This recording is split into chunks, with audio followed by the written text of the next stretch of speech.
Hello, hello. I did already. Well, hello, hello. How are you tonight? Can you hear me? I can. Okay. We are Mhm. live, but let's see here. I'll go ahead and I will just greet everyone. I am Tigress Sydney Acute McDaniel, your host of Evolve Weekly, the ethical gatekeeper. And this evening, we are discussing why Black America has net zero justice and reform. We have an indie giant, veteran, television producer, entrepreneur extraordinaire in the building, a beautifully intelligent Black woman who has embodied the Black excellence consistently for decades, people. Please help me welcome Valerie Jones, the founder, originator of the one and the only Spot TV. We'll give her a How are moment. you? I'm getting Yes, myself together, but I'm gonna go ahead and it's come on fine. camera. Yes, it's perfectly fine. We are all about being real and authentic around these parts. So no worries, Okay. Valerie. Great, great, Um, great, great, great. Hey everybody. hello, hello, hello out there. It's a very interesting dynamic, but you already know this world, so there's really no need for a disclaimer. But what I was going to say is that from our end, we can't see the numbers. Like it's funny because it always reads zero on this end. I guess if otherwise there are individuals who are watching, I can only then clock the numbers from Facebook and from YouTube. So I don't know what you see from your end, but it's always a very awkward thing because I always feel like I don't feel like the interaction is there. I know that StreamYard works very well for YouTube, but I don't know. What's your experience with StreamYard, and do you have any experience with StreamYard? Well, I haven't used StreamYard in probably like once, and that was a long time ago. And I thought we were gonna be on live stream, so I, I wasn't even prepared to be um on StreamYard. But this is just a pleasure, and you know what? It's not about the numbers because it's gonna be here. You're gonna have a replay, right? You have a replay, Correct. so it'll be out here forever, and people will find us if they haven't found us today. So no worries. It could be you and I, or it could be a million people in the building. But hey, it's still gonna go down tonight, right? Exactly. And look, I think we are bun twinsing right now. This is about all I could do. I felt the same way today. Okay. So I look, virtual high five for that. I mean, great minds think alike. And when you're on that grind, boy, you got to keep it up because otherwise it's gonna be everywhere. You got it. And that's one thing. Actually, we can use that as a caveat into tonight's conversation about consistency. Um, First, I do want to give Valerie an opportunity to further introduce herself and just enlighten us on any projects that you have that are um, uh, underway that you want people to know about. Again, I want to reiterate to my viewers, my supporters, and even to the naysayers and haters out there that who we have in the building here. And I don't speak very. You all know how I am. If I speak on it, then it's the real deal, Holyfield. And when we're talking about a subject matter like tonight, why Black America has net zero justice and reform, you need to have individuals who actually have been there, done that, walk the walk, talk the talk, and that's exactly who she is. And so, again, I'm going to now defer to her, and then we'll get into the meat and potatoes of it all. But I think when we speak about consistency, we can't we can't turn to the wisdom of individuals, even though they may be beautifully Black. But if they are not consistent, and if they are you, and I think that's Asa. Go ahead and grab your.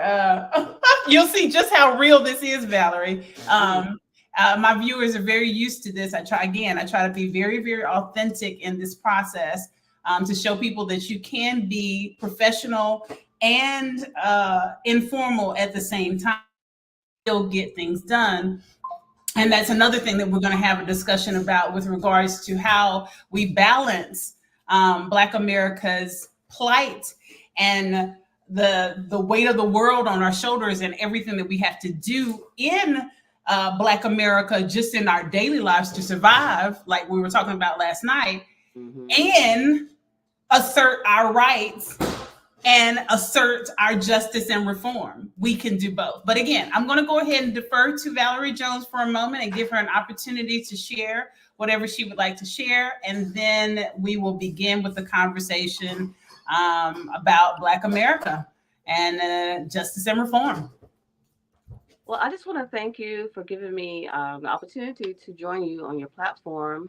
I apologize for the spontaneity of it all, but like you said, when you are busy Black queen, saying, of course you're gonna be doing 5 things at one time. That's right, of So, course. but we're here, and that's the key. We're still showing up, we're still here. I'm in my daughter's room trying to figure out how to use this. I got a laptop in my hand, I'm on my phone. But you know what? We're gonna do this. So today is February 1st. Yes. February 1st is National Freedom Day. Today Yes. is the day that President Abraham Lincoln, Honest Abe, I guess he signed the papers to free us. Otherwise, we found out on Juneteenth, like the next year, but well, some of us found out then. But today's National Freedom Day, so it's a very historic and very important day in Black history and United States history. So I'm just happy to be here, and I think it's just really ironic that we were able to get in this, in this forum today. And so today I had a chance to go and see the laying of the reef of the Greensboro Four. Yes. Yes. It was a surreal moment because none of them actually was able to come. Two have passed away, and people are just getting older. So this is the 64th anniversary from the day that they sat in Woolworths, or they walked, they walked they walked to Woolworths and went in there and it made their mark in history.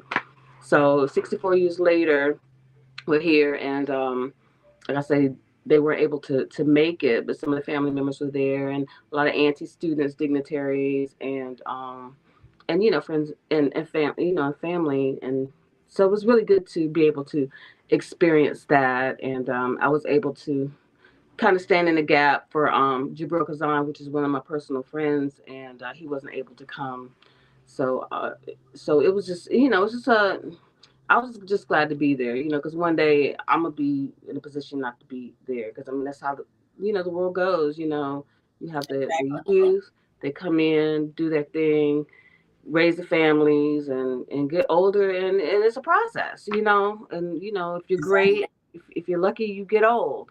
So it's just something to think about as far as life's concerned. On Saturday, I'm gonna be hosting a Black Business Expo. At the Lewis Recreation Center in Greensboro, North Carolina. So that's going to be exciting. Um, and my daughter's going to be selling she's an entrepreneur, so she's going to be selling she sells, like flavored juices, so fruit flavors and stuff like that. So that's exciting. And, we're working on, some things with the reimagining of Spot TV, which, if you guys know Spot TV, Supreme People Operate Together, um, is a basically an urban entertainment lifestyle type format Give it show. to them one more time. Supreme People Operate together, honey. Like Spot TV got TV Lock, but you can look it up. We have a lot of interviews and stuff like that out there on the internet. We have more here though. We're gonna be uploading them and introducing the young people to some of the older music artists and things from back in the day, and bringing in new artists. But I kind of chill a lot on the music because I'm raising a family and all that. The new hip hop wasn't like the old hip hop. You get me. So yeah, but we here. So So I was saying all that to say that we deal with urban culture and just kind of sharing the culture, and preserving the culture for the youth, and and to help us know how to go forward by how to It's go okay. for It's okay. that. And that's the juicer. Hold on for a second. That's okay. That's all right. While she's taking a moment, I want to emphasize, and actually, I'm glad you come back with regards to Jabril. Will you go into detail because some people do not realize that you are a staple as a community leader for Black activism and civil rights in Greensboro, North Carolina. Most people now that are following me, they are fully aware that I am from Greensboro, North Carolina. Uh, G-Borough. you got it. You got it. But so that they, make that link so that they have a full understanding. So will you tell them, of course, I know who Jabril is, but could you go into further detail with regards to the Greensboro Four or the ANT Four that some people know him as? Okay, so first of all, I know them as Greensboro 4 because first and foremost, we're in Greensboro. A&T is Correct. also a part of Greensboro. So if we want to say the Greensboro A&T 4, but we can never forget Greensboro because this is where we are, You got it. You got it. And so on February 1st, 1960, well, the night before, which it was January 31st, four young men decided that they were just tired of being dogged out by the status quo. Um, Frank McNeil, no, Frank McCain was a soldier, and so was Joseph McNeil, and they, couldn't ride on the bus with white people, and they couldn't eat at the same place as people who weren't black, and yeah, they were like, hold on, this isn't right. And Jabril felt the same way. His name was Ezel Blair Jr. Yep. And he was like, we need to do something about this. So they decided that they were going to um, basically do something about it. So they, with a couple of other community members, they had kind of talked to, they decided to walk to Woolworths and stir up a little trouble, good trouble. Right. Good trouble. Yeah, good trouble. And they walked in and bought a couple little knickknacks, a little comb, and some toothpaste and stuff like that. And then they rode over to the counter, which was a all white lunch counter, and sat down. And they was like, "Oh no, we don't serve colors here. That we don't do that." So basically, somebody from a newspaper was alerted. I think he was alerted by a merchant that was I forgot his name right now, but I think he may have told the guy from the News and Record, Jack Mobies. He came and they were leaving because they got kind of kicked out, and he got the picture, the iconic four, in which they have the statue, and when you see the four you see standing up, that's the Greensboro Four. The next day, the friends came back, and the four on the lunch stool, that's two different. That's two of the four, and then two other people. So Jabril is not on that second day, but he's one of the first ones that went to the Greensboro Four. So throughout the year, that was February 1st. So then it got momentum. Bennett College students, anti-students, Dudley High students coming in, getting arrested, more. Keep on coming. Come on, keep on coming. We get arrested, okay. The lawyers and the dentists and the black attorneys bailed them out and kept on coming. And so then when A&T went, here comes the Dudley students. And they kept on. Gold. Exactly. So we're going to tell it like it is because this is history. Straight. That's why I'm loving this. Y'all are getting the real. Some of you, at best, you have been able to get information about the Greensboro Four through Google. This is history. Okay, pay attention to. Wait, I'm pointing the wrong way. I'm old now.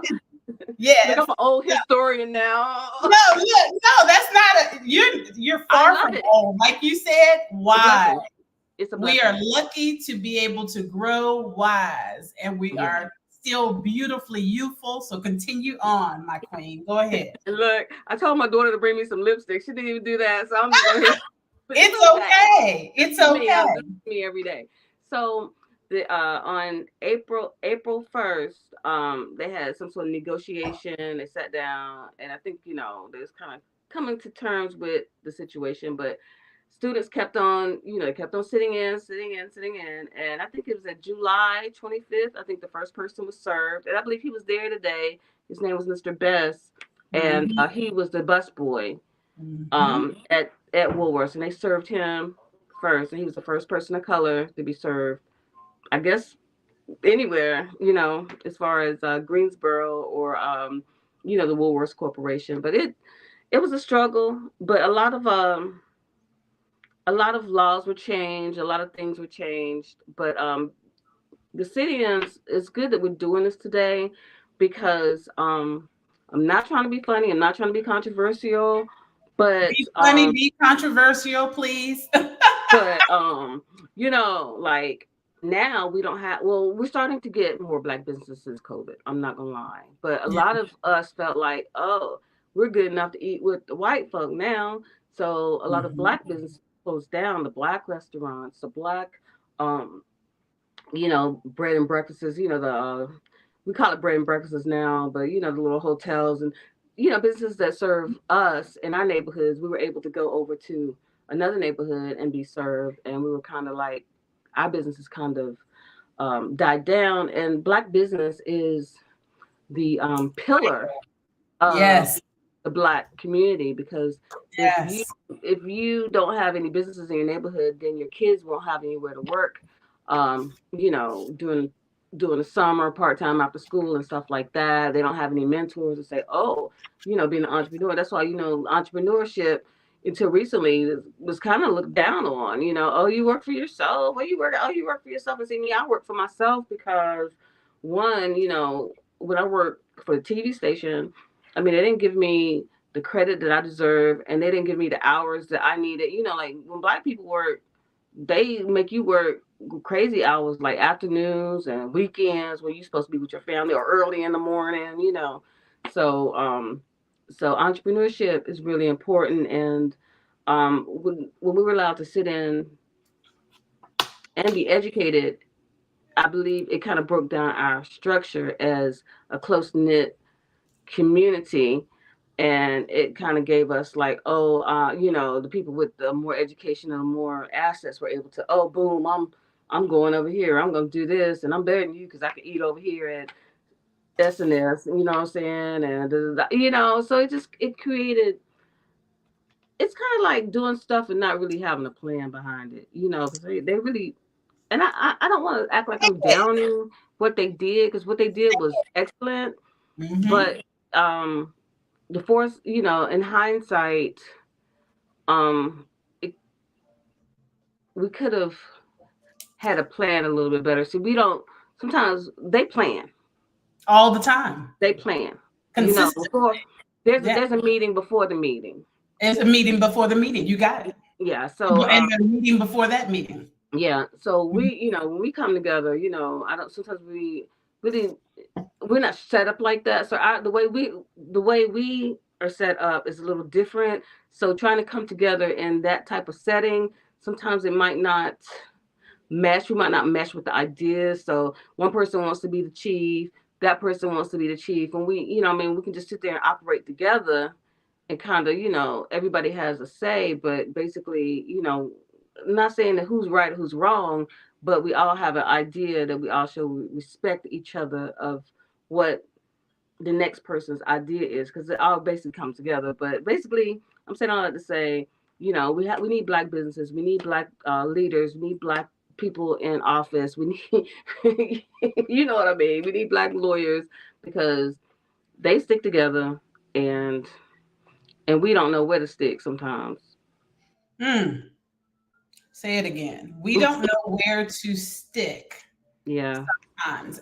I wanna go back to a couple of things that Valerie has stated, and if you all are not picking up what she's putting down, we're going to go into more detail. But the point that I'm making to you right now is that she just said a whole word. Okay. It was exactly that which I wanted to cover. And again, I'm going to very kindly give you permission to be controversial, because we need to have, and we say it all the time. We say it all the time. We need to have those tough conversations, those supposedly uncomfortable conversations, because otherwise we aren't going to get anywhere. And that's where we're at. We're like, with regards to um, the importance of the history of today. Right. Like, there were so many strides made for the progression upon our civil rights and our equity. And then, like what you said, we are enlarged and encouraged through the civil rights movement. And then you have individuals who then branch off after, taking full advantage of the educational progression that we benefited, the economic progression that we benefited, the familial, because that also brought a lot of us together. There was a uniting us, is strengthening our unity. And then you have too big of chunks that pull off and say, well, hey, I got my Juris Doctorate.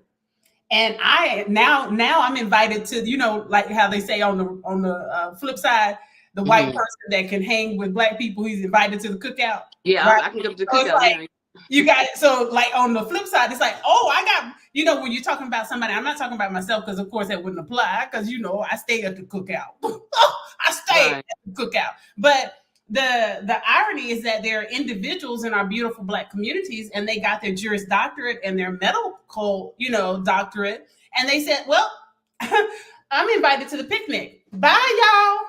Oh my God.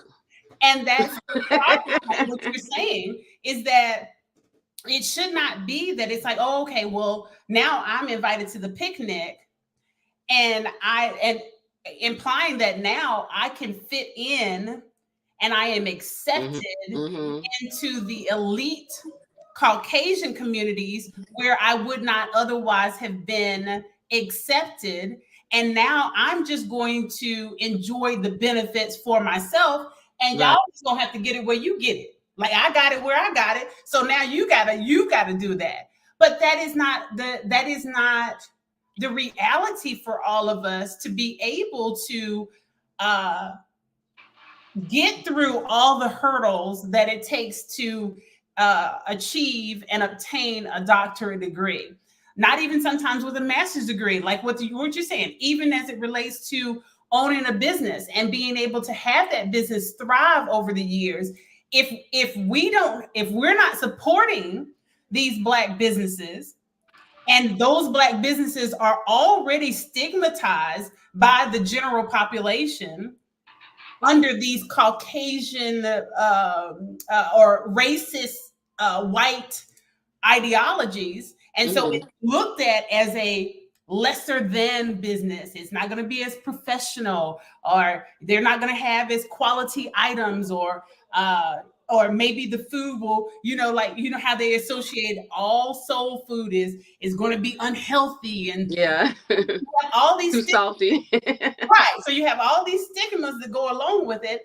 And then what happens to our beautiful Black businesses? They go out of business, exactly everything that you just said.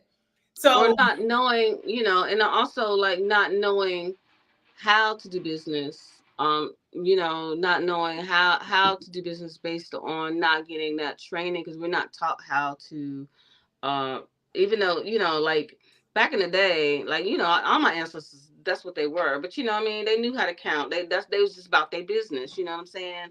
But now it's a little bit more complicated, so it just kind of gets, and then some people feel like they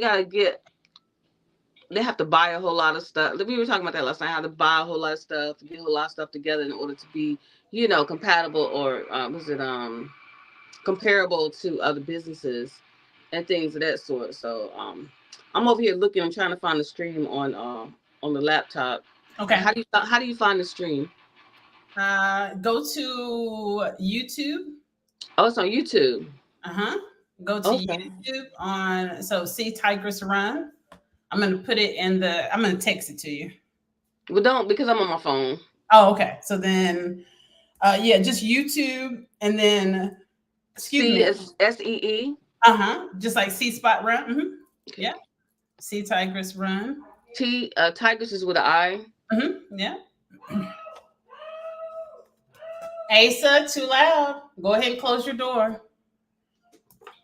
like we was like I was talking. We were talking saying this all today. Inside voice. No, Oh yes. Oh yes, without question. no. Level one. Exactly. Level one. Level one. We're like, what's a level one? Yeah, so we have to, and that's another thing. Like we have to wear. Not saying there's nothing wrong with it, but we have to. We have to. We have a lot of hats. Gotta make sure our children are okay while we're doing our live. You probably still haven't had dinner. I haven't. The Yeah. is So that so see Tigress run or yeah. dance. Okay. And the good thing is that so the irony is that I'm doing just like every other beautiful black woman, and a lot of our beautiful black men have assumed these responsibilities as well. And I have food prepped normally on a Sunday, the stereotype holds true in this household. And I will be warming up some of the baked chicken that I have Yeah. already Yeah. prepared, Yeah. and Yeah. cabbage that I made for dinner after we're done. But in even though that's the lightheartedness of it all, this Mhm. is actually very relevant to this conversation because as we were discussing, so Valor and I had a discussion last night in preparation for this. The meeting before the meeting. Mhm. And we were talking about how do we keep up with, like, how do you stay involved with political activism and civil rights activism if you are also having to have the weight of the world as a black woman? Oftentimes now, Valerie is married with children, and I'll let her expound upon her experience. And then I am a single parent, single mom, homeschooler. We both share a similarity in our experience with regards to our sons who have disabilities, and so that adds another dynamic to the responsibilities and the dynamic that we have to juggle as moms. But the black woman and the black man, and this is not. I want to make sure that we're very clear about this because, and I don't do disclaimers. So if you've been here, then you know how and which and ever. I'm going to make this statement so it's very clear. The title says Why Black America Has Net Zero Justice and Reform. So this conversation is not for white America per se. White America should tune in.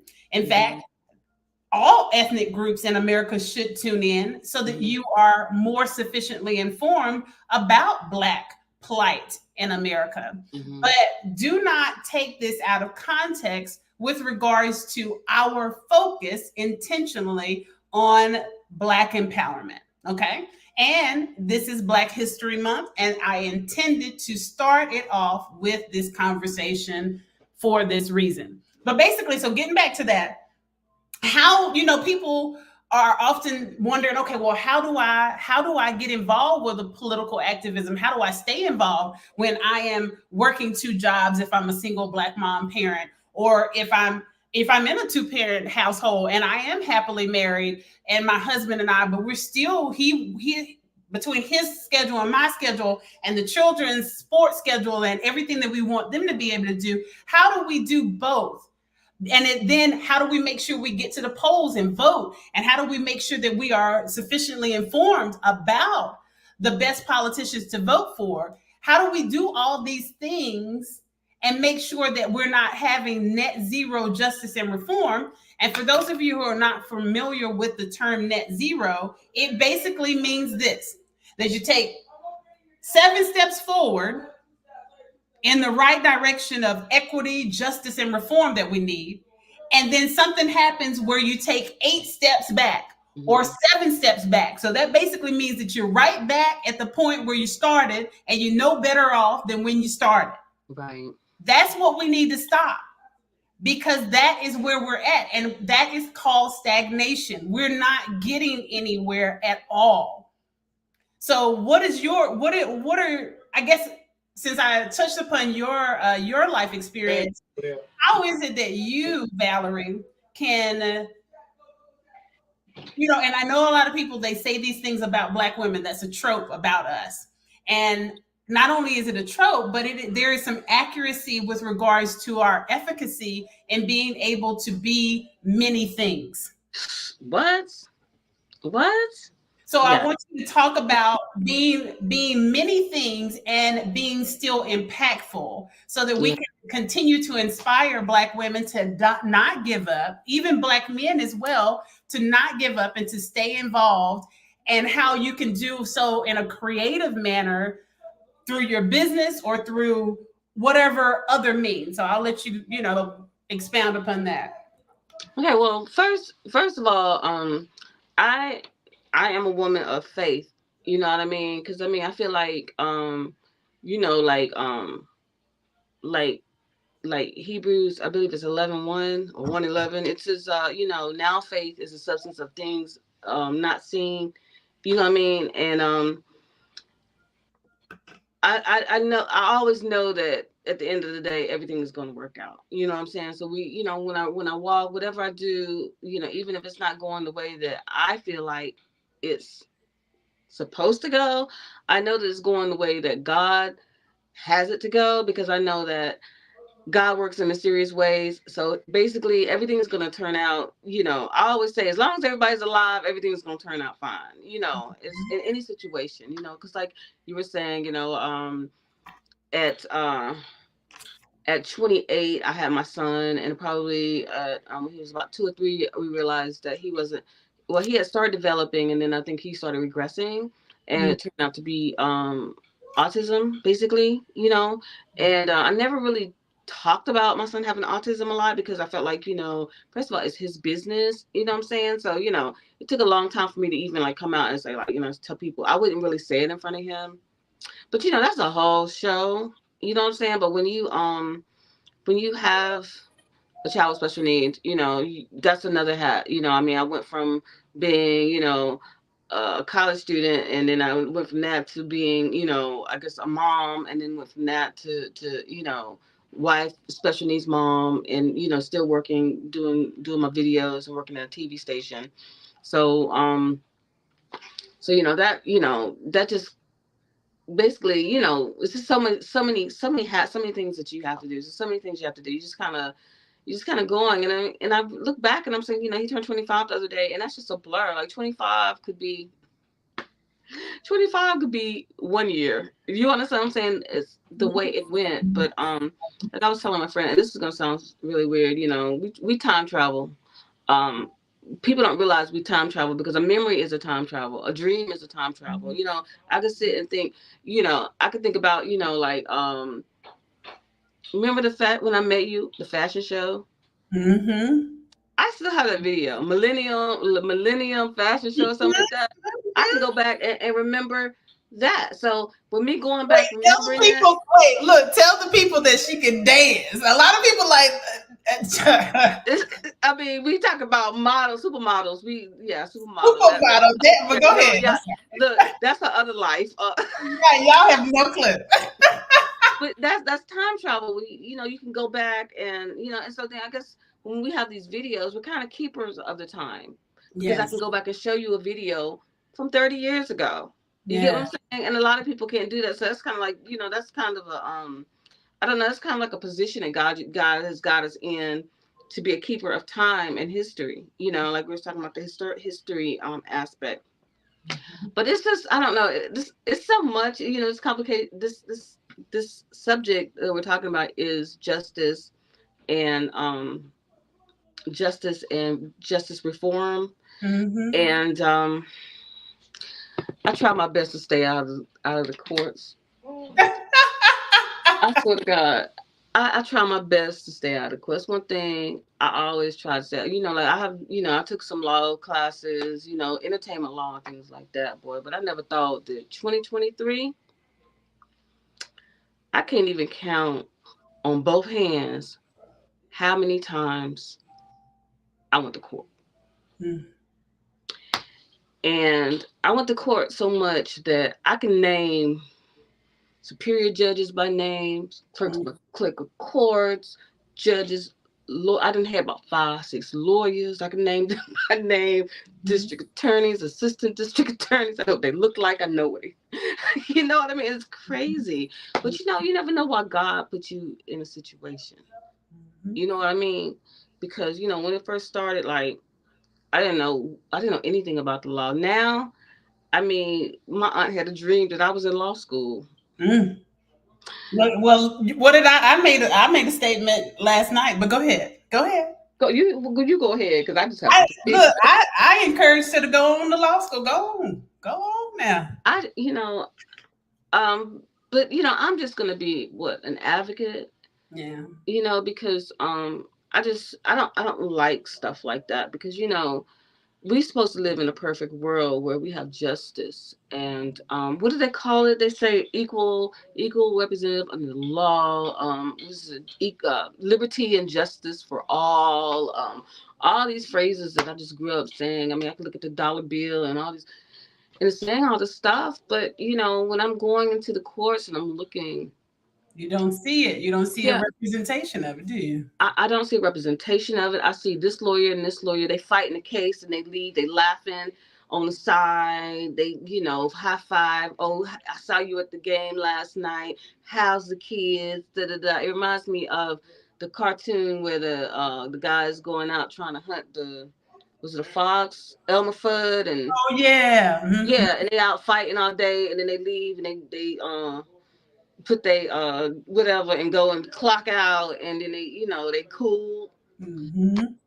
So and so then you spending we have these people and they're spending money on lawyers and things like that because they're in a serious situation because anytime you find yourself in court it's a dire situation because you have people who have your fate Mhm. in their hands. Yep. And then you're dealing with people who know each other and they didn't had a meeting before the meeting already and said this is what we gonna do. Already Mhm. got what I mean? Like already got they already have they already know the verdict before you even sit down, especially the ones that are not like this. Now the ones that like is they try. But at the end of the day, it's easier just to go with status quo than to really because if it ain't gonna benefit you or if it's gonna cause you a headache, then you gonna just let me okay. So I mean, we've spent $20,000 on just nothing, and it's just basically what we're doing is just trying to save a legacy of a black man who did so much for Wilson County. My father-in-law fed the masses. He fed people on I think every your three phone is months. ringing. Is I it know yours? this my daughter's stuff. Oh, yeah. I think Red keep while calling. while she's addressing that, so basically she's talking about saving, reclaiming, protecting Black land, and there are so many families where the third generation, fourth generation, even fifth generation um, interest parties with interest, family members, like in her case, they are trying to protect the assets and keep them as generational wealth. And they're fighting against property lawyers who are motivated corruptly within the status quo.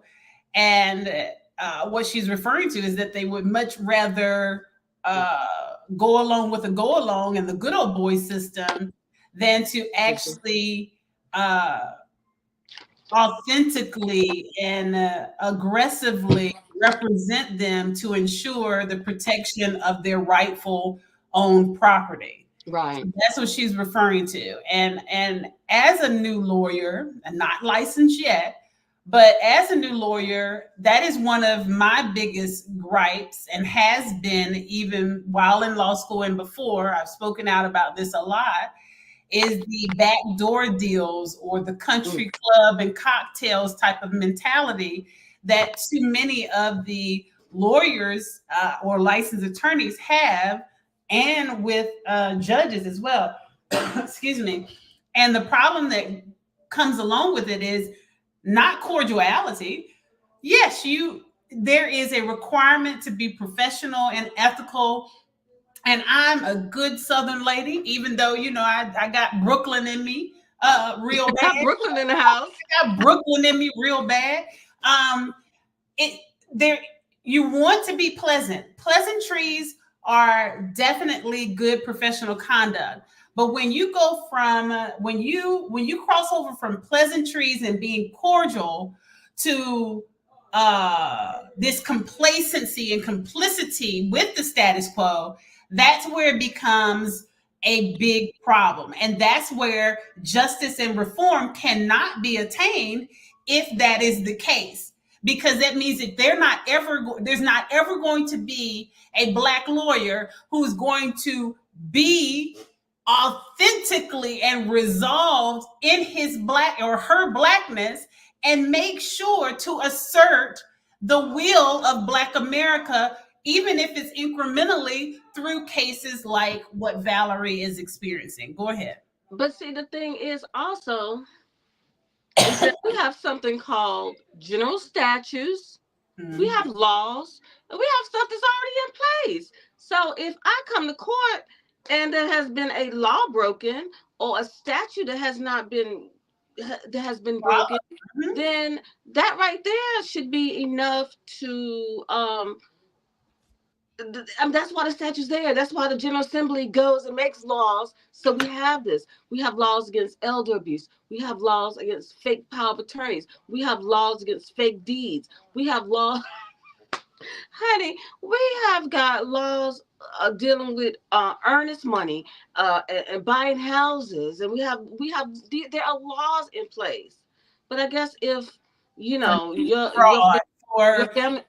right, for fraudulent conveyance, for forgery, all the things as it relates to property law. You're absolutely right. And then you have it's called and then when you're dealing with states, there's a whole law dealing with the states Yeah, on how you're supposed to, what's it called, a probate in the state yeah, if it's a certain amount and stuff like that. And then but I haven't seen anyone look at a general statute and say this is what it is. You right. get what I'm saying? It's Yes, just because they have already, like you said, too often, and I know that those of you who are watching, I know that you at least know someone, if it hasn't happened in your own life, where you yourself, because I've told y'all a million times over, just as Valerie is suggesting, the general statutes are plain language. Do yeah. do not believe. I encourage y'all all the time. Do not believe that you somehow have a misunderstanding of the very plain language of the law when some attorney comes up and says, "Oh, you don't really understand that." Please understand the one thing that was reiterated and iterated and reiterated in law school and even before, in every legal arena that I've ever been in, they always talk about the plain language of the law, that it is Yeah. written in a plain manner. And I Yeah. tell you all the time, the reason why it has to be written in a plain manner, it can't just be understood by an attorney, because the law, you are required to comply. How can you yourself as a citizen comply with a Right. law if it Right. is not plainly written? We don't have the benefit of walking through life from sun up to sundown with an attorney.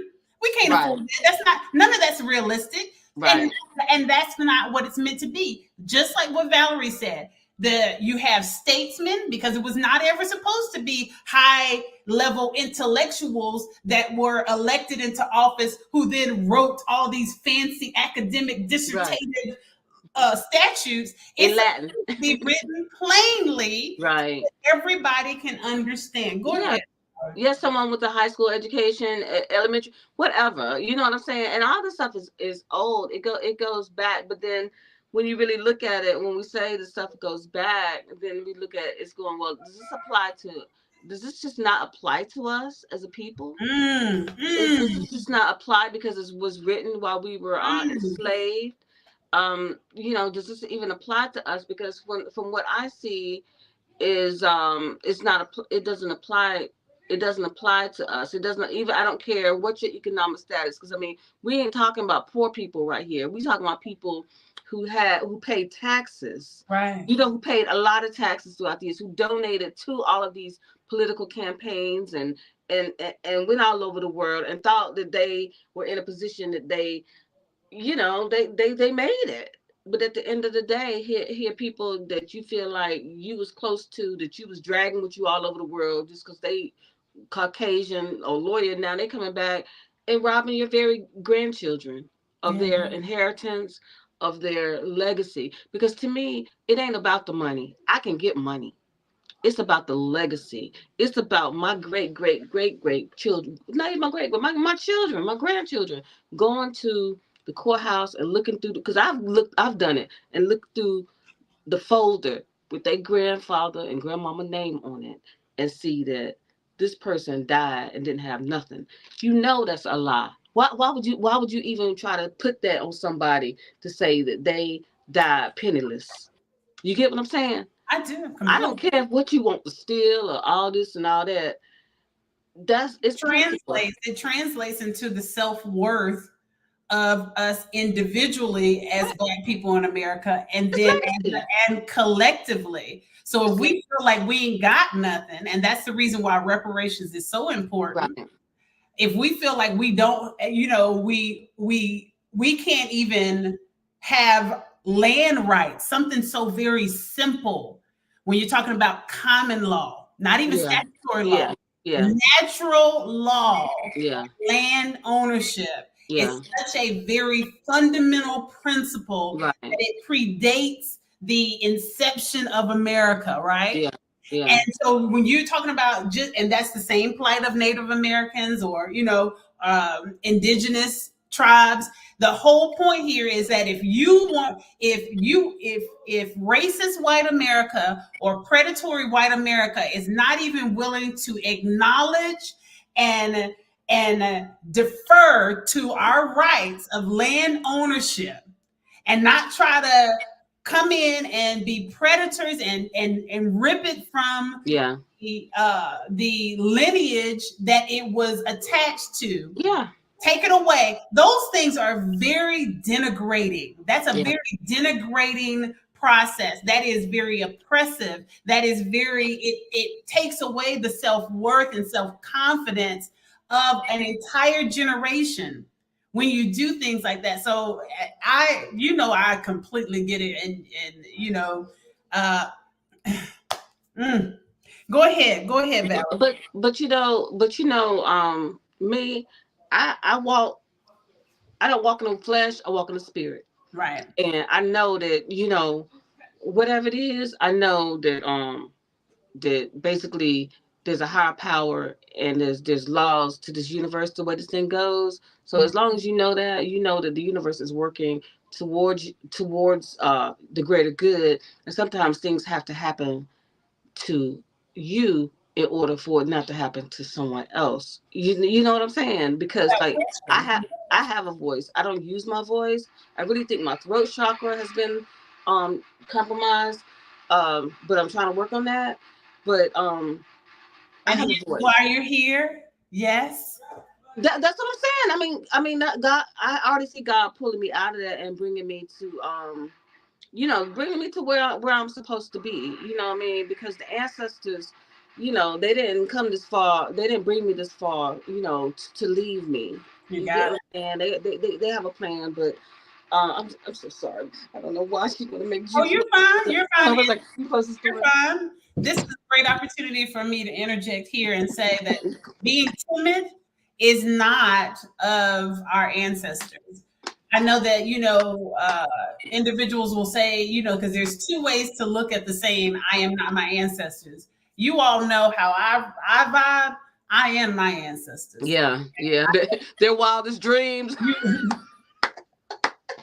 Say it again. I am my distant ancestors and my most recently passed ancestors, and I guarantee you that they are not rolling over in their graves in disappointment. Right. They are celebrating me on. You better believe it. Exactly. They are on this shoulder and that shoulder. Yeah. They're behind me and in front of me, and Hmm. don't play with me because they Yeah. don't play about me. Yeah.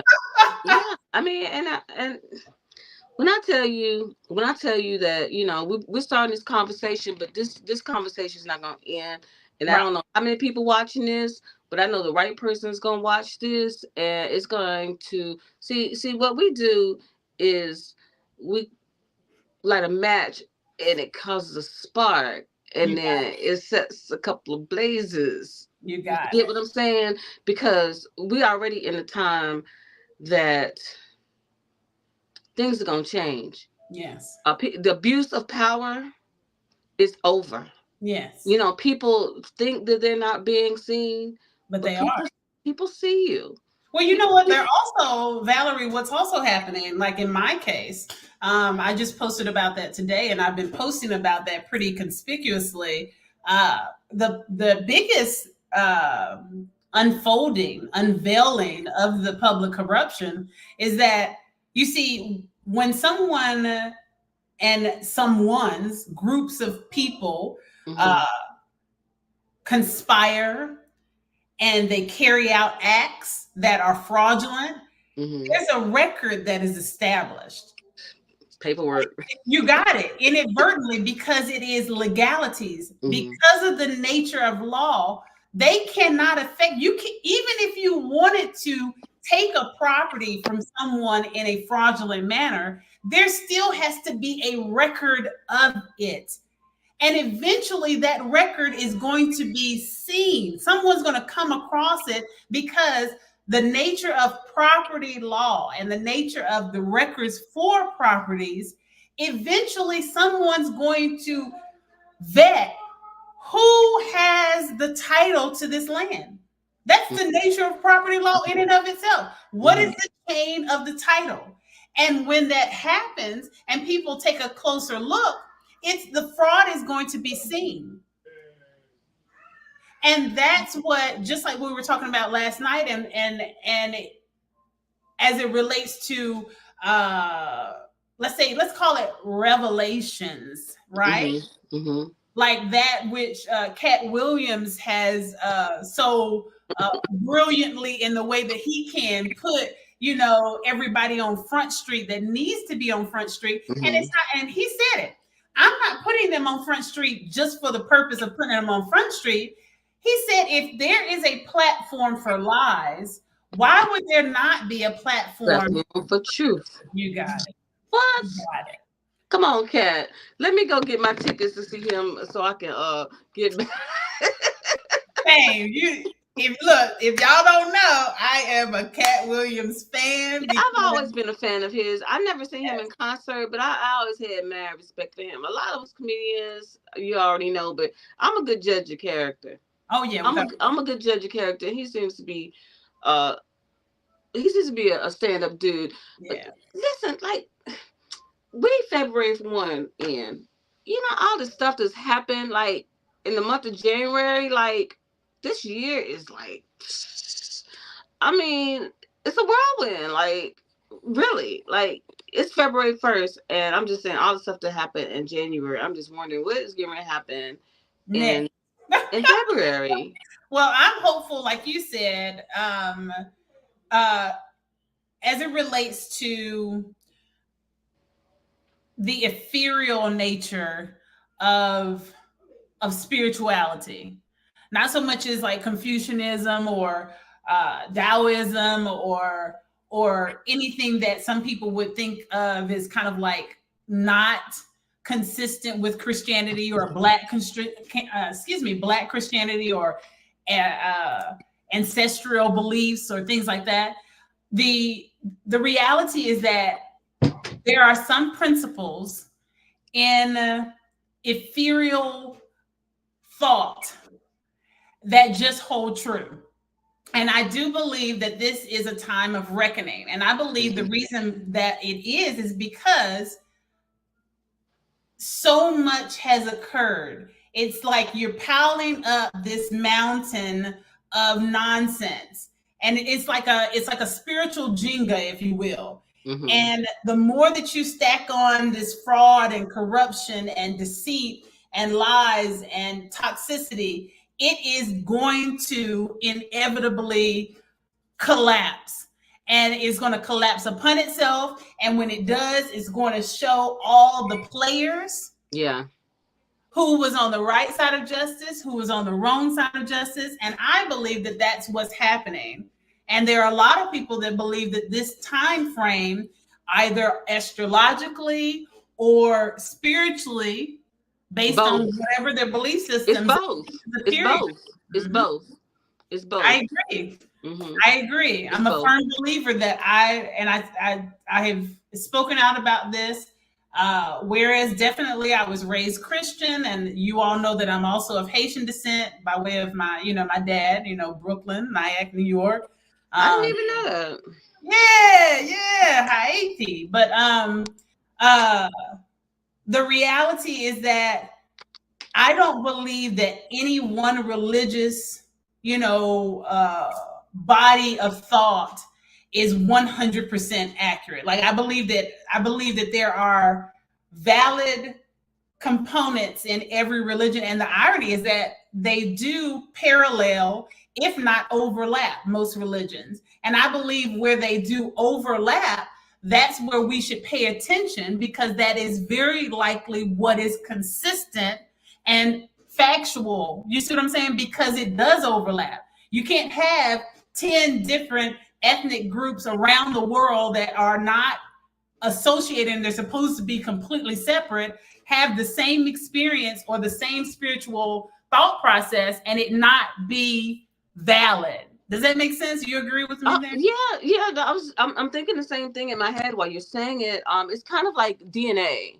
It's like the way we're structured and the way our brain is, because the education system teaches us how to use our mind, and so we use our mind on a level where we kind of use it toward the education that we have gotten. But what if in our mind all of these principles and these the way we like they say, you're not born with the instructions, but what if all those instructions are within your head or within your mind, and you just have to open it up by, I guess, eating the right things and living the right way, like a karma-free life, like doing people the right way, and adopting the principles that that we've learned in church, or through different belief systems.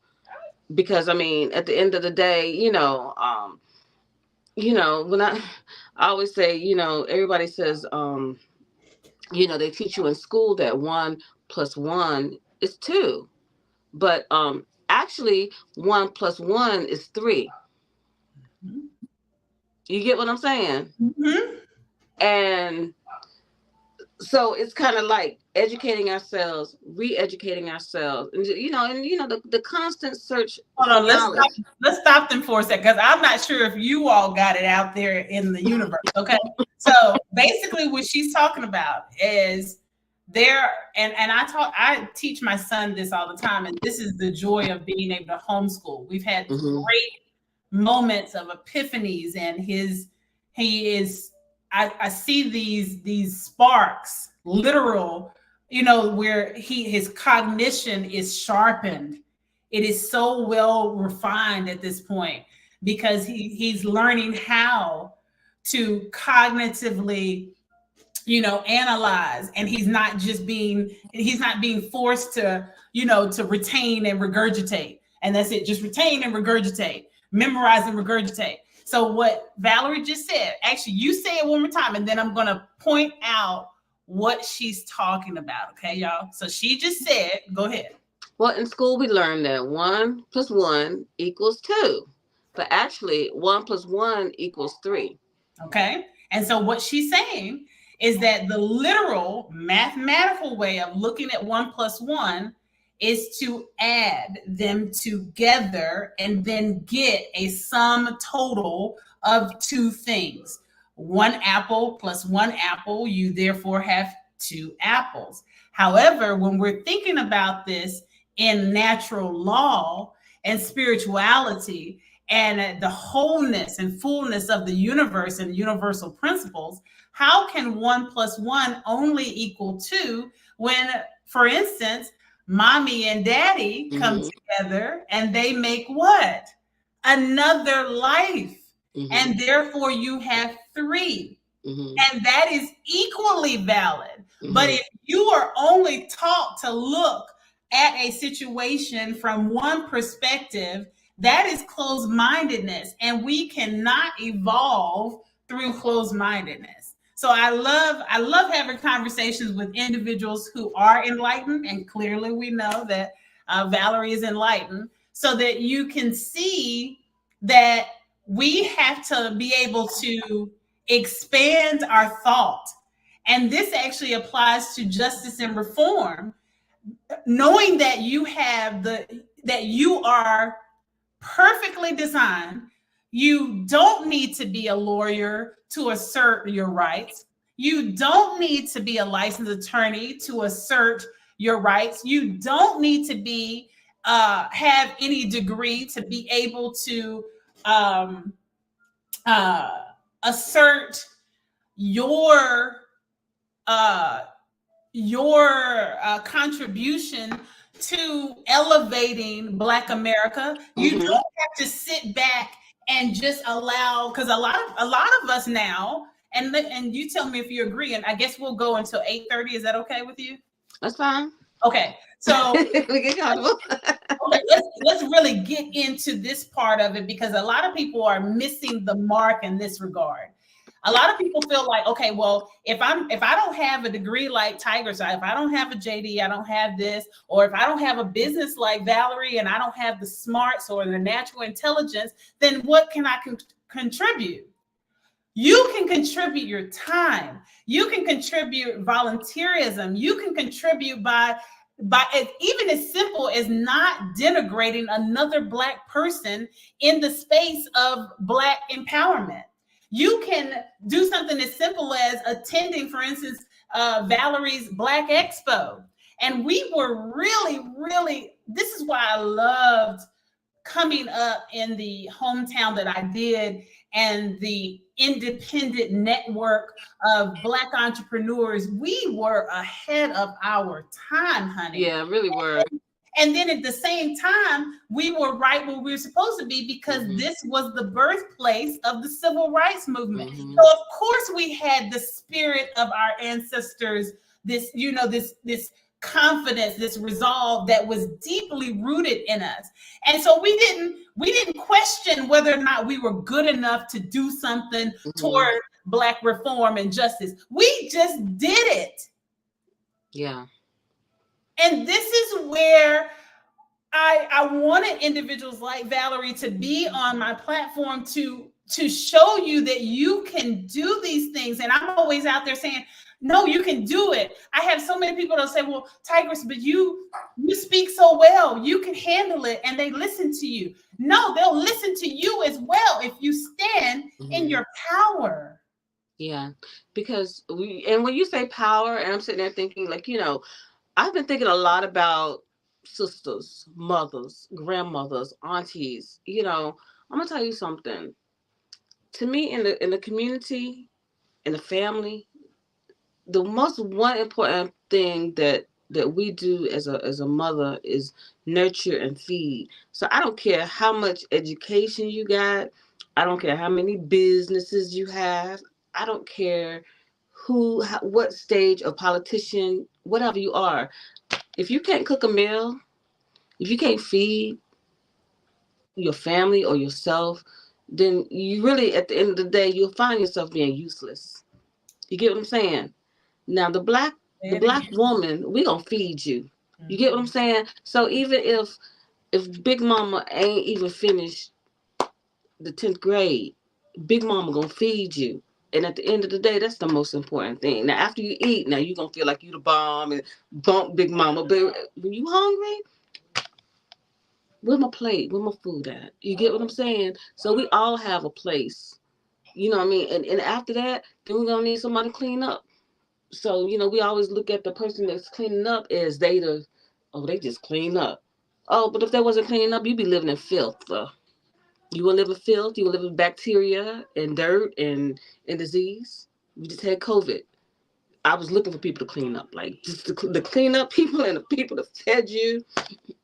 Those are some very important people because at the end of the day, if the courts close down, if the mall closes down, if everything's shut down, you still gonna try to find them farmers, somebody who know how to plant some seeds. The people that get their fingernails dirty.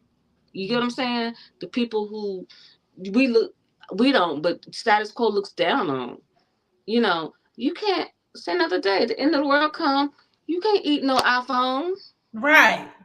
Right. You Say get it what I'm saying? You can't eat no Donna Karan. You can't eat them Nikes. Them Jordans. What you Chanel. gonna do? Yeah. You can't eat Chanel. Them Stanley cups. You can't eat no Stanley cup. You go try and find you some water. You get you a purifier. Right. And you understand what I'm many saying? of us also have lost a lot of it. So Valerie, I hope y'all are really picking up what she's putting down because this is really, really valuable lessons and principles because these are foundational to what is necessary for us to even get to justice and reform. If we don't get back to the very foundation of what unifies us as Black America and realize and have value for everybody's role in the process, we're not going to be able to stay and stand unified for the justice and reform that we need because people are going to branch off every time that they see a shiny, oh, there's a shiny penny. There's somebody over here. I can get a Tesla if I go this route. And we are so easily distracted. That's how we got over here. Talk about all the materialism, easily distracted by, oh, well, I see over there. Oh, wow. Oh, that's really cool over there. And I want $1 million house. But then what? This is what my mom would say this to me, and so would my dad. Like if you achieve something, right? You have all these achievements, and it goes back to what you're talking about too. And they're like, okay, well, you did that, and you achieved that, and you achieved that, and then what? And that don't make you better than nobody. Yeah. What you gonna do with it? How are you gonna be impactful with it? Not just what have you done? Don't tell me you got a law degree and then you ain't done nothing with it. I could care less about your law degree if you don't intend to be impactful in a positive way. Like my father-in-law used to say, Howard Jones used to say, what have you done for the least of these? What have you done for your fellow man? You get what I'm saying? At the end of the day, that's what God is looking at. That's what it is. You get what I'm saying? Because, I mean, people walking around like feeling like they better than somebody because of whatever it is. We all, and like you said, we all in the same. Basically, we all in the same. We a family. It's a unit. You know what I mean? Get in where you fit in. You know what I mean? But don't. You know what I mean? At the end of the day, like I was saying about the food and stuff like that, doing the civil rights movement. You had people. They were boycotting buses. Well, guess what? People had cars. They was driving people around. Okay, during the civil rights movement, the women had to bring food so people could eat because they couldn't eat at certain places, or you know what I mean, to save money or for whatever reason. So we all have a contribution, even down to the babies. Everybody can contribute. Watching the babies, you got it. Talk about it. Everybody can contribute to the movement. There's no one who is, to me, any better or any worse. You know what I'm saying? I only don't like people that feel like they're better than somebody else because of something material. Because material things, material items, I'm gonna tell you, I can go and I can show you a pocketbook that's designer, but if I ain't used it in 10 years, that designer pocketbook, and I pull it out of storage, and it's gonna be dust. You got it, and think of it in this way too, y'all. So this perfection chasing that has become synonymous with Black culture is it's so suffocating. It's very suffocating. I very much so want us to have the finer things in life. I'm not against that. And I don't think, and Valerie's not against that. But when materialism takes over and becomes your God, when that's your ultimate goal is I have to have $1 million house, and the $1 million house is more important than our collective justice and reform, then you're even that $1 million house, you're going to get a very clear wake up call. We say it all the time. We call it being reminded that you're Black. Right, like what we're going through now. But at the end of the day, it's like it's just I don't know. I don't know what we're going to do as a people. But it's dumbfounding because here's another example, and this is not like, okay, so fundamentally, I actually don't wholly have disdain toward Kim Kardashian. The reason why I don't is because she has used her platform and is now pursuing a law degree to actually make major strides in Black equity, justice, and reform. Yeah. So I appreciate that. But then on the flip side, you have an individual who is fueling the ideologies of competition amongst Black women and women in general, to have obsession over their bodies, have this obsession over exploitation of the female in every regard, over sexualized, and having individuals not even have self-confidence and even their love handles. I've seen people in her Skims attire that don't even have fat. Like, why are you buying Skims, baby doll? Like, the obsession to just have what the Joneses have, or to have the thing that is most popular because it's sensational on TikTok and it's cool to have. And I'm talking about like a literal, I wish that I had a picture, but of course I would not show the person's face. But I recall being at my, I just recently attended a funeral. My Uncle Jug passed away. And thank you. And I noticed his distant family walked in, and I hadn't met them. And a beautiful woman, absolutely beautiful woman. She walked in with who I presume to be her husband, and she was very petite, but you could tell that she had on shapewear. And I was just thinking, we are so obsessed with this perfection. We are obsessed with things, and these things they have become our gods, and they have shifted our focus. They have distracted us from everything we need to be doing. What happened? Yeah, they have distracted us from everything that we need to be focused on.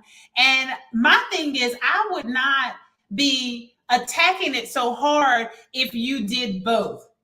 If you have the $1 million house, but you are also pouring into the Black communities with your wealth, because all of us are not going to get to the millionaire status.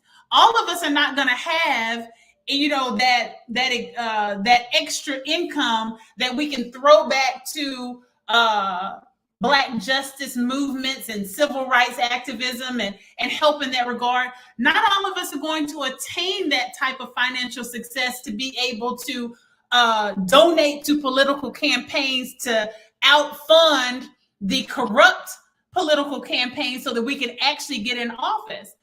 We have to be so on point and so monomaniacally, in a positive way, focused on our Black equity, that we are not going to be easily distracted by material things, period. Yeah, because I mean, like we all came here with nothing, and we're gonna leave with nothing. You got You know it. what I'm saying? And what we want to do is make sure that dash between the date of birth and the date of death, it has some substance to it. You know what I mean? You want to say, like, at the end of the day, when you look back on your life, you want to make sure that you have done something. Because I'm gonna tell you something, like right now, like I had my pastor, my first pastor at the church that I go to, he has dementia now. So he's in a nursing home. So, I went to go see him, and I hadn't seen him in a while. It was his birthday, and I was like, yeah, I got to go see him. So I went over there, and I'm like, he's a doctor. So I'm like, I'm going to see Dr. Craig. He's not a doctor, but he's Yes. just a Yes. PhD or whatever. So then I'm like, okay, I'm going to see Dr. Craig.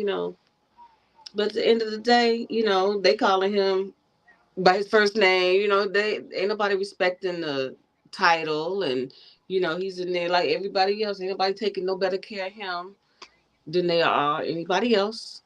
And it makes you reflect. All the things. All the schools that he's built in Ohio, and all of the people he's fed, and all the food banks that he's initiated, and he was instrumental in the he played pro baseball, and he was instrumental in the African American Museum in DC, and he was a cop in DC, and all the things that he's done. He participated in the civil rights movement, but all the things at the end of the day, you know what I'm saying? Like, that's what mattered. Those things that he did toward humanity, because at the end of the day, everybody's looking at you like the same. They don't really care. They don't even want to hear about what you did in your life. You know what I mean? Like, it's how people are. So you have to really How many look at followers do you, but you know what I mean? Like, how many followers did you have? yeah, how many followers did.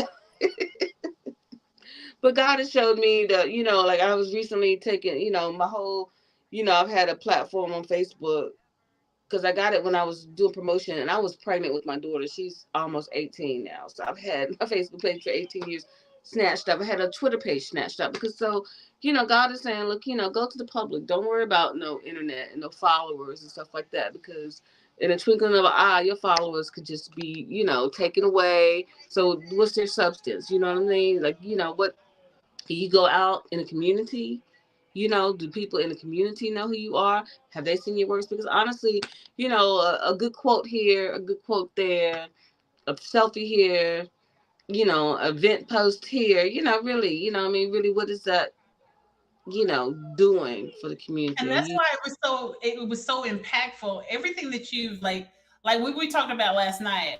So Valerie and I, we have known each other for so long, but we Mhm, hadn't talked like directly in so long. And the mhm, irony is that as soon as we started talking, it was like no time had passed. And we were both thinking, like, wow, maybe we can do this together and we can do these things together. And it was the timing is very divine in a lot of different ways.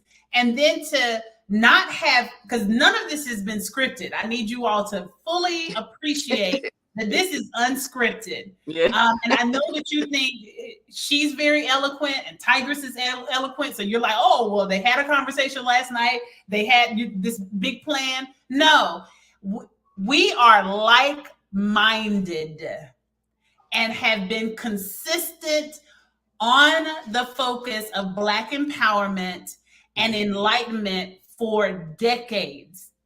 And look, and I say it like that in a beautiful way. We Yeah. are beautifully wise, mature women with experience. Ain't nothing old about neither one of us. And it is such a beautiful thing for her to have opened the show with information that many of you have not ever been privy to. It's like literally being able to open up, like she said, a historical book, but not only just the historical book, because oftentimes we get that historical book and we just get the top level, here's the anecdotal story, the politically correct anecdotal story. And she just laid before your feet bits and pieces, details that are not in a Googleable format that you would not have otherwise had any clue except that she just shared it for February 1. Someone that has been there, done that, individuals like even myself that have been there uh, together with like Chancellor Rennick, Chancellor Ford, planned the events to celebrate the Greensboro Four, broke bread with the Greensboro Four, know about their name change, know about their family, shook hands with them, know how they feel from day to day, have had interactions with them. Like we have to get back to having an appreciation for our ancestors and for our elders, and not just in the form of lip service. The best way to show gratitude to our ancestors and our elders and those who are actively still doing positive things in our community is to be involved with them. To not, and that's what she's referring to as it relates to, you said Dr. Craig, all this work that he's put into Black empowerment and the communities, and then we're just going to let our people waste away, just gonna let them waste away, and we're just going to forget about all that stuff because, oh look, shiny Stanley cup for $45. Girl, bye. Right. Girl, bye. Shiny Tesla. I want a Tesla like all the Black influencers. Girl, bye. Boy, bye. Right. Please, by all means, enjoy your Tesla. I want you to have a Tesla. I love Teslas. Y'all know I drove a Tesla out to California to attend my graduation. Now I may change my mind now because there's a, what is it? Hold on. There's a Black owns electric car, Avion. So I'm very I like that. out of Atlanta. So I'm very excited. I told Asa about it, and we're going to plan a trip to go down to visit their the car lot and test drive an Avion. I'm so excited about it. But basically what I'm getting at is that I'm not knocking you wanting to have the finer things in life. I want to reiterate this over and over again. We are also in deserving. We are also Black Americans deserving, the Black diaspora. We are deserving of economic empowerment as well, and the benefits that go along with it that definitely include materialistic things. But when that materialistic thing becomes your God, that's the problem. When the materialistic thing becomes your focus and it distracts you from justice and reform and Black unity, that's the problem. When it divides us and it divides you from Black plight, and you start to think that you are above everyone in your Black community, that's the problem. Well, I always feel that being Black is luxurious. It's a luxury in itself. Okay. I'm just saying, like, we're not gonna go and talk about Maya Angelou. You know, in the way that we talk and the way we walk and the way we carry ourselves, and walking as if we have gold, like we own the gold mines around. Being Black is a luxury. You know what I mean? And I'm a type of person, like, I forget I got money. You know what I'm saying? Because like, I have a kid and she's always like, but I honestly taught her how to make her money when she was 11. So she don't hardly ever ask me for money unless she's just being petty. Because she got more money. I know she got more money in her pocketbook than I don't carry cash, but she keeps cash. So you know what I'm saying? Like, so, but being Black is a luxury, and we can get the material things, but we don't get material things just to, like you say, feel like we're better than somebody else. Like they came out with these pocketbooks and they're Black owned, you know what I mean? And they're the Teflars or Tefar. Yeah. But I done bought a couple of them, but I got one that I just carry like every day. And I didn't carry that bag. I'm sorry, it's embarrassing, but it's my favorite color. It's green, and I carry it every day. And that bag, it has not one scratch, no rip, no nothing on. It's just quality. And I was telling someone the other day, it's just remarkable how a pocketbook could last, because I was kind of testing it out too. Yeah. And I'm just glad to say, like, that's a Black owned luxury brand. that I was able to support. And I mean, we would just buy, you know how you have to the lottery. Me and my daughter, we was just kind of like overdoing it for a minute. I had to stop because we started reselling them. So just teaching her how to, you know, do stuff like that too. Like you get a bag, buy it, resell it. You get them Jordans, you don't like them, resell it. You know what I mean? So that's the income because, you know, that's how we have to. We don't want to just keep putting our money into stuff. We want to find out, put your money in it, and then get your money back out of it. To Yeah. me, you get what I mean? I don't care how much money you have in the bank. I don't care. You know what I mean? Because nothing is tomorrow is not promised as far as, you know, like my family had they when the stock market crashed, they Yeah. suffered from that. They lost everything because they had their money in the bank. And that's happened a lot with us that we Yeah. don't talk about, like having bank accounts and getting our assets frozen. You know, Yeah. that's like in the 30s. And it's happening to some people now. It happened to Kanye West. It's happening to people right now. Yeah, not concerned about liquidity. Too often, too, we're more concerned about our credit and not enough about liquidity. Not having that kind of stock of things. That was also something I was taught. You know, coming up with my parents and my uncles to make sure that you had things of value in your home. Yeah, That you also had some type of skill yeah, you stay up on your skills so that you could be able to barter with people as mm-hmm. well, that if it came down to it economically. And we're Yep. losing a lot of those, you know, those very fundamental means of being able to be self-sufficient. And that's very scary because too often, and in this, again, this is not to pick on influencers and social media and things like that, but you have to really have the balance, and that balance is waning. That balance is waning big time. You have individuals who are like, okay, well, digital, you know, digital currency is going to be forever, and that's not the case. What if there is a significant crash of that technology? Mm-hmm. Then what? Then what are you going to do? You're not going to have any skills. You don't know how to, like you said, you don't know how to cook. You got too many of us that are running around. We have all the digital currency that we can get. We got a million followers, and I can make a funny video on my iPhone in 15 minutes, but I cannot I cannot filter water. I don't know the first thing in how to filter my water. I don't know the Mm-hmm. first thing about how to distill my water. I don't know Mm-hmm. the first thing of how to prepare very simple meals. I Yeah. don't I don't have a full understanding of perishables versus non-perishables.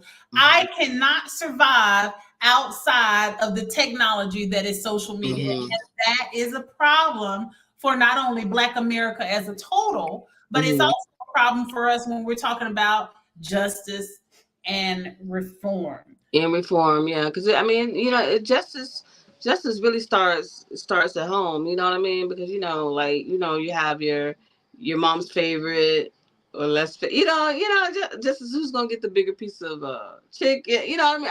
It just justice is a justice is a it starts it's in different like when you go to school. I'm the teacher's pet. I get to go and use the eraser board, and I get to write on the board. It goes pretty deep, but when you look at the word, just us, so it's a subject that it's a book. It's not an hour and a half long conversation. It's a whole book. And it's something where it's kind of like what we don't do now is like get the time to philosophy. I don't know whatever the word is, but but Philosophy. like just ponder on it, because we talk about like February 1st, National Freedom Day. Mhm. Found out that uh we were freed from slavery by the Honorable Lincoln, President Abe Lincoln. But Mhm. the thing is, as far as that, we forget about we had the sit-ins, but we forget about Reconstruction. Mhm. So when we were freed, um, can you imagine being a slave and being free, and you really don't own nothing? You don't have, they're supposed to give you some land, but we didn't get no land. We don't even know where our cousin, uncle, aunt, mama, daddy is, everywhere. I seen something where people as late as I think in the 40s or the 20s were still looking for their relatives, classified ads in different newspapers looking for their uncle or their daddy or their granddaddy, their child, and then you look at what happened with the and it happened right in, something else that happened in North Carolina was the Wilmington fires, where they some old trumped up charges. Next they burning down, killing black folk, and as a result for that, that's when Jim Crow started back. That's when Jim Crow started, and then we had to go all the way back. So I mean, not saying that we are where we are, but not that we can't go back. It's not. I can't say that we can't go back. Because I'm looking now, like when they gave everyone the right to carry arms, and it's okay to carry a gun, but all these kids got guns because you can legally carry a gun at 18 now. And people don't have anger management. You give a child a PlayStation 4, and then you give them a real gun, and then you try to figure out why people are out here shooting, killing each other, and things like that. And then like we in Greensboro, and there's so many unsolved murders. And then there's people just don't have that love for life. They don't even realize you shoot somebody, that's it.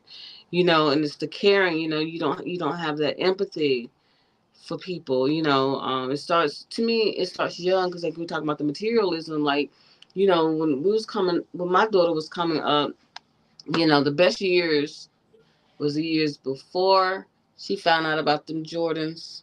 And then the years after she was able to buy her own Jordans and realize Jordans ain't. You know what I mean?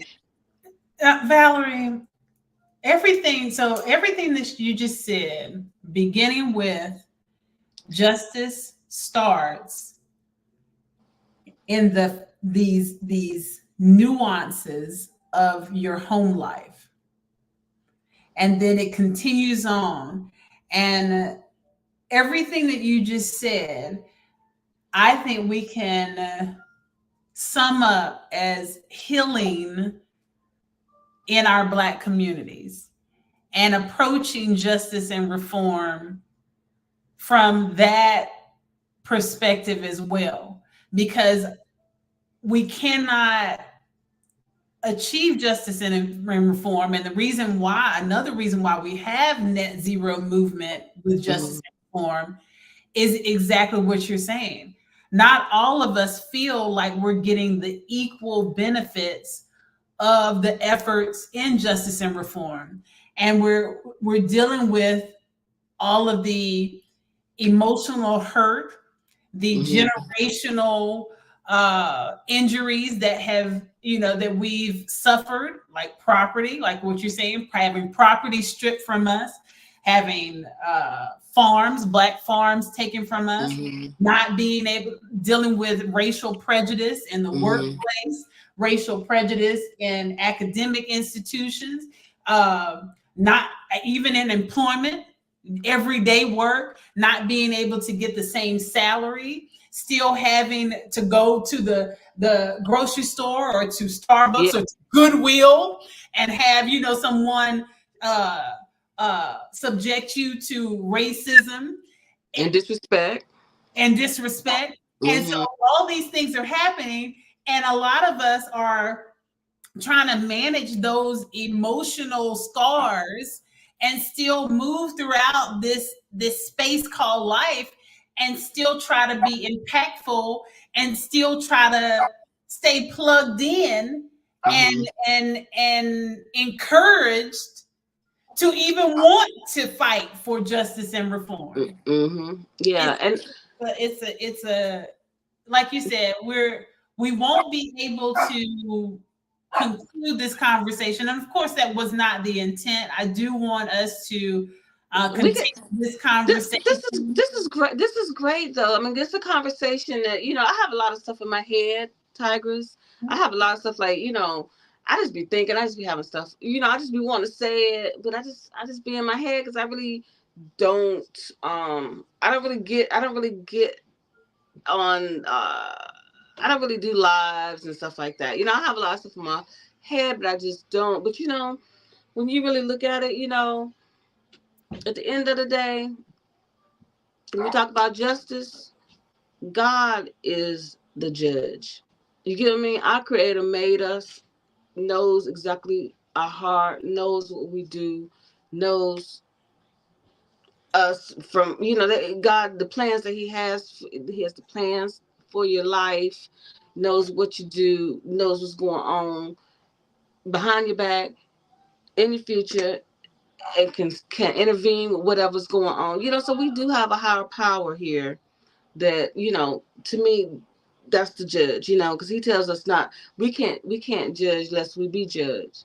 But that's the final judge, and no one is higher than God, you know what I mean? And so, as a people, and like the Bible says, we have to humble ourselves, you know what I'm saying? And we have to seek God's ways, because and just ask God, you know what I mean, that for for direction, you know what I mean? Because this right here, what we're doing right now, like, I pray, and I don't know, I don't know, I seen Tigress on TikTok, and now we doing a live. You Mhm. know what I'm saying? Like, I never thought that we would be doing a live just because I seen you on TikTok.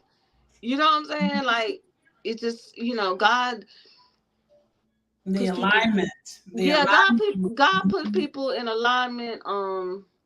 Because he already knows. He knew, because I mean, my mama, Sister Weathers, knew your mama, probably knew your grandmama.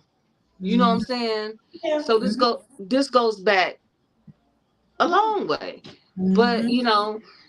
we never knew when we saw each other in church services, or we saw each other in the Mhm. street, or we saw each other in entertainment, or you came to the TV station and did the fashion show, or you connected with my little brother and helped him in his Mhm. music career. You never know.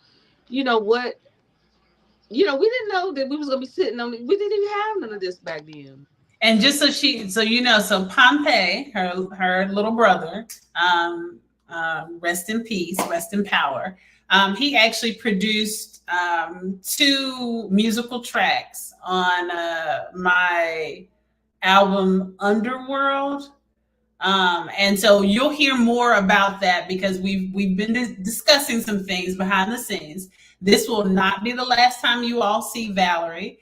It will not be the last time you see Valerie on this platform, which of course is See Tigress Run, but you'll also see her on my entertainment platform. I'm gonna have it together next time y'all see me. I'm gonna have some earrings on, some lipstick. I mean, look. I had to make. You got to make it happen.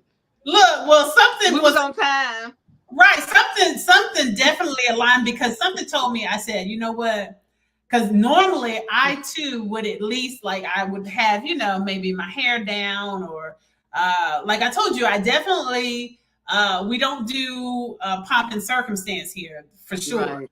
But I would have definitely been presentable. But something just said, you know what? Today I really want to just and I could have very easily, like I told you I was definitely running errands Mm-hmm. and running press for time getting back. But I could have left out with whatever I intended to wear because I've done that many times before. But I felt like I really wanted today to be very authentic. And that's what we're giving. We're giving authenticity, y'all. We're giving authenticity. If there's nothing else that we gave you tonight, it's the real us. You know what I'm saying? Because that's what it's all about. We have to know that we are enough. Yes. We are enough. I know we've taken a lot of time, but this is something.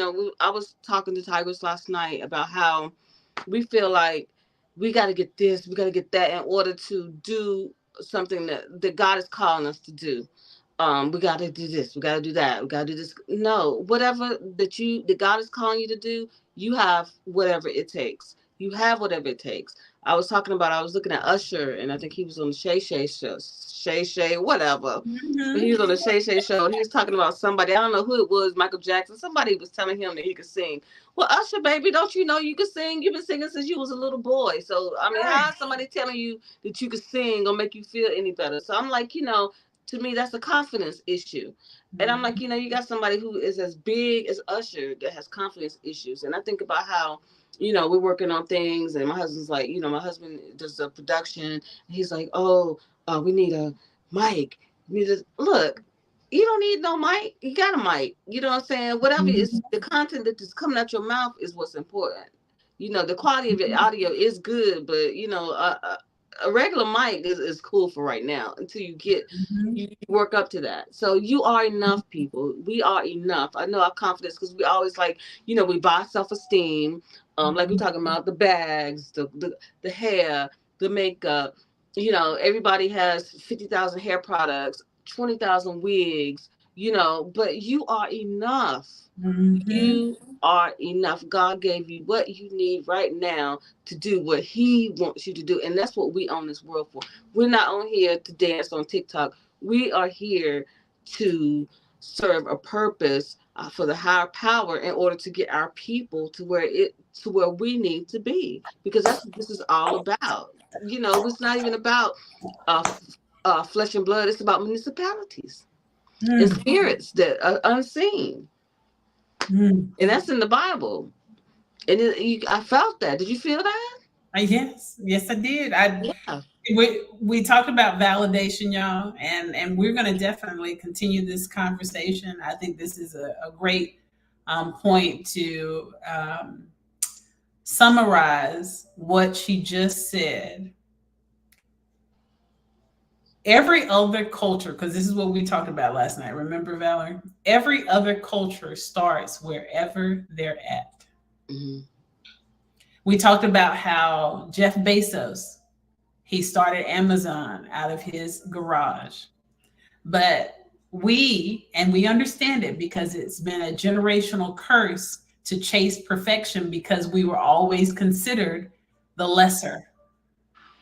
We were always considered what, three-fifths human, right? Hmm. We were always considered at the bottom of the caste system. We were always considered not good enough. We need to stop looking for validation through materialistic means, Hmm. through societal norms, and get back to the focus on our collective worth and our cultural beauty Hmm. and pride. And then that's going to necessarily be the launch pad for our justice and reform, because you Hmm. can't be confident and have pride in yourself and live in a reduced way. Yeah. It's the antithesis. You know what I mean? It doesn't work. You walk in your pride, you're necessarily going to raise the standard for Hmm. yourself. So if we walk in our pride as a collective people, we are going to necessarily assert our justice and reform, and it Yeah. won't be up for the validation of racist white America. So this Amen. is Valerie Jones, and I am Tigress Sydney Acute McDaniel. And we thank you so much for joining us. I am Thank going you to for having give me. Valerie one more opportunity to say whatever she needs to say and close us out for the evening. Yes, well, I just want to say that I'm very, I'm all praises to God for bringing this together, because I mean, I know this is the start of something that is out of our hands, and I'm just happy to be here, and I hope that this message resonates with people who listen and who watch, because it's not about the aesthetics. It's about the content of what, like what did Martin Luther King say? The content of the character, that what we're saying here, because this is some serious stuff. And we're going into a new, this is a new, I'm not gonna say millennium, but after COVID, the world changed. It's a reset. So you want to make the world go the way you want the world to go. Don't let your life go the way they want your life to go. You don't want to live in distress and illness and bad water and fake foods. You want to live in abundance, and abundance meaning abundance of healthy food, abundance of clean air and clean water, and your family being together, and love and peace and joy and harmony. So we have to remember that is what God wants, how God wants us to live. So, we have to remember that every day when we wake up, and thank God that He has allowed us to wake up in a sound mind with clean water and clean air to breathe, and that's very important. So, we will direct the narrative. We're not going to let anyone um, create a narrative for us. This is our narrative, and we have our own justice. Okay, we are, like I said, God is the judge, but as long as we follow Him, He's going to make sure that we go down the right path. You get what I'm saying? So that's what I want to say. I just want to say that I'm just so happy to have been here. I know I'm rambling. I've been up all day. I've done a million things, but this is a you dropping gems. No rambling. this is very important, and it's helping me. My words is helping myself. You know what I mean? When you look at the big picture of things, But learn how to make a decent meal, a healthy meal. Look at what you're eating. Look at the packs. What's on the back of the food? Look at how many things is GMO, things that you think are healthy, and see if you can start living with a minimum. And also, I gotta stop eating sugar. Like I eat a lot of sugar and salt. So I'm gonna make a, a a conscious effort, because if you notice, a lot of people, like I was talking about my pastor, are getting dementia young. It's the food we're eating out, eating fast food is causing dementia in some people. And so, you got to think about that and think about your future and create your own future. And that's justice. Food is justice. Yes, Water is justice. Air is justice. environmental justice. Environmental. Where do they put all the trash? You know what I mean? What's all in these smokestacks in the hood?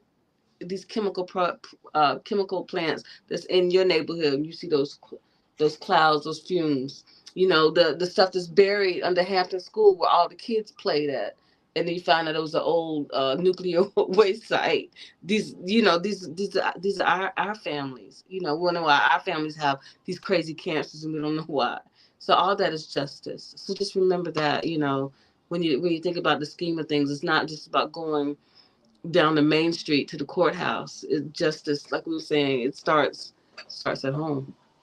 The nuances at home. And we're going to continue on this conversation another time. We will definitely update you all with the date and time of each time we go live together. And we Look, I'm ready to go. I'm ready to do it again. everything. So, and you all know that we're definitely going to have another episode where we go into further detail about environmental justice. You know that we're definitely going to do that. So I thank you so much for Thank you. all I'm so proud joining of us. I'm so proud of Tigress. I'm so proud. Thank you equally. Like this, I just think that this is, and I appreciate them also. Like they get to see me all the time. You know what I mean? And I had someone make a comment that they said, "Well, I love to hear you speak, and it's really cool to see that the people that you've known and that have impacted your life or vice versa over the years, and to see that like there's it I'm not a silo, you know what I mean, like. And I think a lot of times people, they see, oh, here is Tigress and here are her achievements, but you're not seeing the what do they say? You don't see the story behind my life. Yeah, You know what I mean? yeah. And how people impact. I grew up. Now we're not that far apart in age, but you still need to understand that Valerie was a huge, heavy. I do want to make sure I want to reiterate this. No, I'm serious. I want to reiterate this, okay? I know y'all say, "Oh, Tigress is the bomb with entrepreneurship, and she does this and she does it." I need you to understand. We're gonna give Valerie Jones the credit that she is deserving. You hear me? There are very few when you see individuals who are so consistent. This is a lady. There's no one that you're going to speak to that will speak negatively about Valerie Jones. You hear me, people? There's no one that you will speak to that will say that she is not a lady, that she has not conducted herself in a manner deserving of respect. This is the environment that I came up in, seeing Black women who were doing amazing things and still living in their femininity, but still living in the both dynamic of it, being powerful. She's a wife. She is a community leader. She's an activist. When you hear the name Valerie, when you hear, because it would be V, right? And you hear Spot TV, and you know that it's not going to be some half butt stuff. You know that she is professional. You know that she is coming with it. You want to be where they're at. You want to be where Ski is at. And I'm referring to Skibo. And you all will hear lots more from us because I'm giving you bits and pieces now. But the point that I'm making is that a lot of people say, "Oh, well, I'm self-made." I've told y'all a million times over, you won't ever hear me say I'm self-made. You have never seen me post anything like that. You have always heard me giving. I have stood on the shoulders of giants. Mm-hmm. I have stood beside queens like Valerie, going to events and seeing what she can do with her platform and her voice, being so impressed. I used to, y'all, you have no clue the pride that was always stirred up in our independent music and entertainment and the things that we were doing. And she was always interviewing people who were in mainstream entertainment and making it look like it was just regular stuff, just regular, everyday stuff. Because no one is above us. No one's above you. Just because they name Alicia Keys, they definitely don't have as much talent as you. You know what I mean? Like, because you've always been an innovator, and I've always looked. Because one thing about, I don't know what your zodiac sign is. What's your sign? Sagittarius. I'm a Sagittarius rising. This is Queen Get Her Done. Okay, you want to get it done? Like, she's not gonna hesitate. It's just gonna happen. Like, you say one thing, and next thing you know, you doing a live on. One. You know what I'm saying? You know. And don't tell me if you don't want to get it done. But I'm just saying, I've just seen her throughout the years, and it's like, record label, literacy. I mean, she's always, like, Typus always pushed literacy in the community. And, I always think about, that's one thing, through poetry, through events, through her music. Her music is just not like music. It's more like educational. Edutainment.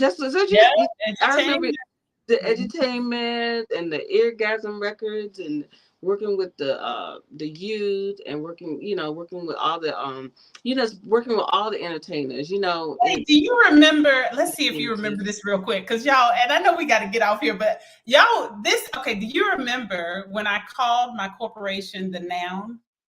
Noun.com. Do you kind of remember that? Yeah. And so we used to, with Buster Brown, let's see if you remember this too, Power 97, they used to, he used to always have these, and actually that's my mom calling now. He used to put on these kind of block parties, if you will, right? And so, like she said, there was a strong emphasis on the literacy aspect of it. And so a lot of people, they're like, well, where did you get the verb from and all that kind of stuff? because I also have on the entertainment side, the tigress is a verb. Is a verb, well, yeah. You got it. Well, it doesn't just mean that, like I'm just not just touting myself as, doing all things. It has a literacy component to it as well, which is very huge. And I don't know if you remember, but my mom, because we used to also do the poetry events and the literary works at Borders Books and Music. You remember when we used to do that too? And my mom, we had, there was a Putting on the Ritz. Do you remember that on Spring Garden, the costume spot? Well, the owner, he donated, okay. I forgot her name. Yes, well, he donated a pink gorilla costume because we're trying to, really get children excited about literacy. And my mom wore that costume, and we called it the Hillarilla Gorilla. And look, we can reminisce big time, big time. Yeah, you gotta pull the pictures out, girl. Right, exactly. And look, she's got video, so this should be very interesting as we progress in this joint effort to bring you intentional content in a space that is otherwise materialistic and sensational. And I think that's I've said it, look, I've been trying to close it out several times, but there's so much that we can bring and infuse in this space. And I hope that you've enjoyed just a remnant of what is hopefully on the brink and to come. So again, I'm going to say, look, I keep going that way. I'm going to say thank you again to Valerie Jones for joining me tonight for this topic. And like I said, we'll let you know when we're going live together again and on the subject matter. And y'all have a wonderful night. Peace. Thank you for having me. I really appreciate it. The confetti's in it. That's cool. Wait, that is really cool. Did you do it? I did not do that. I'm not touching nothing. How did it? I don't know. I have no clue. I don't know. Okay. Look, hey, we're going with it. Look, it divinely happened you said you were using a phone. Maybe there was something you did. Let us know. Nothing that I did. That is awesome because I didn't press anything, but I think that is awesome and it is very deserving. All right. See y'all later. Bye. Peace. Bye.